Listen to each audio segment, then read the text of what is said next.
ఈ కూటమి ప్రభుత్వంలో ప్రతిపక్ష నాయకుల గొంతు నొక్కే విధంగా, ప్రజాస్వామ్యాన్ని దెబ్బతీసే విధంగా, భావస్వేచ్ఛ ప్రకటన ఈ నాయకులకు కావచ్చు, ప్రజలకు కావచ్చు లేదనే విధంగా ఈ కూటమి ప్రభుత్వం ప్రవర్తిస్తోంది. వైఎస్ఆర్ కాంగ్రెస్ పార్టీలో సోషల్ మీడియాలో ప్రముఖంగా ఉన్నటువంటి కొంతమంది నాయకుల మీద బైండ్ ఓవర్ కేసులు పెట్టి మమ్మల్ని అరెస్ట్ చేసి ఈరోజు ఎంఆర్ఓ దగ్గర ప్రవేశపెట్టి అంటే మాకు నోటీసులు ఇవ్వడం జరిగింది. అంటే ఏ కారణం చెప్పకుండా మిమ్మల్ని ఏ క్షణమైనా అరెస్ట్ చేసే హక్కు పోలీసులకు ఉన్నట్టుగా వాళ్ళు ప్రవర్తిస్తున్నారు.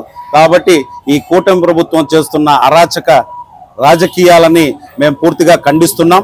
ఇలాంటి బెదిరింపులకు కూడా వైఎస్ఆర్ కాంగ్రెస్ పార్టీగా మేము భయపడమని చెప్పి మరొకసారి తెలియజేస్తున్నాం. ఈరోజు భారత రాజ్యాంగం కల్పించినటువంటి హక్కుతో ప్రజల తరఫున మా యొక్క గళాన్ని విలిపిస్తూ మా యొక్క నిరసనని వ్యక్తం చేస్తుంటే కూటమి ప్రభుత్వం అక్రమ కేసులతో అరెస్టులతో మా మీద మా గొంతు నొక్కేటువంటి ప్రయత్నం చేయడం సిగ్గుచేటు. ఈరోజు మా యొక్క పార్టీ నాయకుల గొంతు మీరు నొక్కొచ్చు, రేపు రాబోయే కోట్లాది మంది తెలుగు ఆంధ్ర రాష్ట్ర ప్రజల గొంతును మీరు నొక్కలేరు. ఎందుకంటే ప్రభుత్వం ఏర్పడి 10 నెలలు అవుతున్నా కూడా మీరు ఇచ్చినటువంటి వాగ్దానాలను ఏమాత్రం కూడా అమలు చేయడం లేదు. మీరు ఎన్నికల్లో ఇచ్చినటువంటి హామీల అమలులో ఈ ప్రభుత్వం పూర్తిగా వైఫల్యం చెందింది. ఈ యొక్క ప్రభుత్వ చేతగాని అసమర్థ పాలనను ప్రశ్నిస్తుంటే కేసులతో మీరు మమ్మల్ని భయపించాలని చూస్తున్నారు. అరెస్టులకు గాని కేసులకు గాని ఏమాత్రం కూడా భయపడేటువంటి ప్రసక్తి లేదు. వైఎస్ఆర్ కాంగ్రెస్ పార్టీ నాయకులు ప్రజా సమస్యలపైన నిత్యం పోరాటం చేయడానికి సిద్ధంగా ఉన్నాం.